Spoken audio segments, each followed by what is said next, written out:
उत्तम का अर्थ है कि जितना प्राप्त करने योग्य है वो सब प्राप्त करना, किसी से अधिक पाने की इच्छा से नहीं, मात्र आत्मा की तृप्ति हेतु कुछ प्राप्त करना। उत्तम के मार्ग पर किसी अन्य से स्पर्धा नहीं होती, स्वयं अपने आप से स्पर्धा होती है।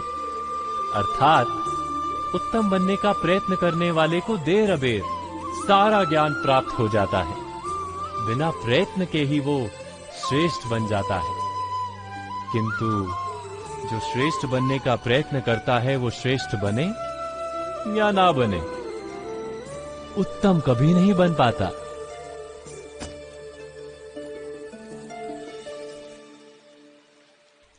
अवश्य कीजिएगा।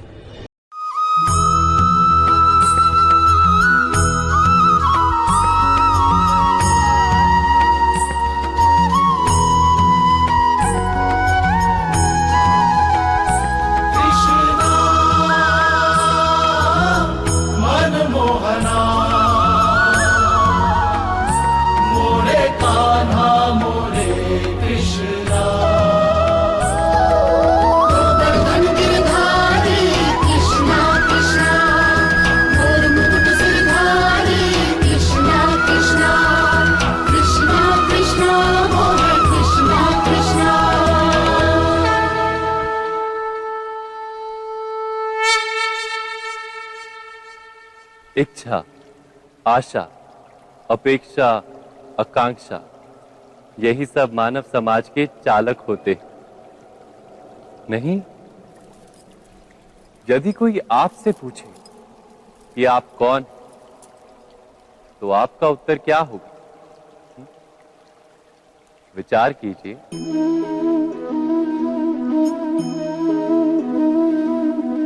आप तुरंत ही ये जान पाएंगे कि आपकी इच्छाएं ही आपके जीवन की व्याख्या है। कुछ पाने से मिली सफलता, कुछ ना पाने से मिली निष्फलता ही आपका परिचय। अधिकतर लोग ऐसे जीते हैं कि स्वयं भीतर से मरते रहते हैं, किंतु अपनी इच्छाओं को नहीं मार पाते। इच्छाएं उन्हें दौड़ाती हैं जिस प्रकार मृग तृष्णा मृग को दौड़ाती। परंतु इन्हीं इच्छाओं के गर्भ में ही ज्ञान का प्रकाश भी। कैसे?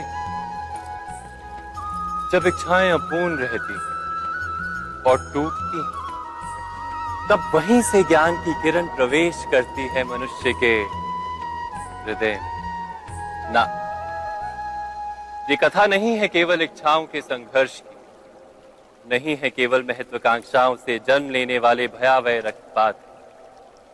ये कथा है इच्छाओं के गर्भ से उदित होते हुए ज्ञान की। मैं वासुदेव कृष्ण आप सभी को निमंत्रण देता हूं इस यात्रा पे चलने का, जो जीवन का मर्म सिखाएगी, मनुष्य का धर्म सिखाएगी, कीचड़ से उठकर कमल बनने का कर्म सिखाएगी। और इस यात्रा का नाम है महाभारत।